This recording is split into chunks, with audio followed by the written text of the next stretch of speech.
ಆ ಲಿಪಿ ಯಾವುದು ಅಂತಂದ್ರೆ, ಆ ಲಿಪಿಯಿಂದ ಇಂದು ನಮ್ಮ ಭಾರತ ದೇಶ ನಡೀತಾ ಇದೆ.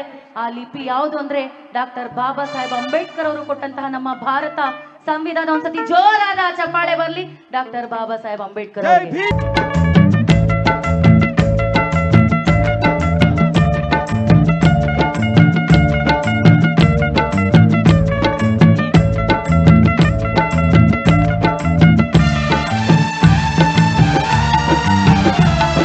ಕುಮಾರ್ ಅವರ ಸಾಹಿತ್ಯ.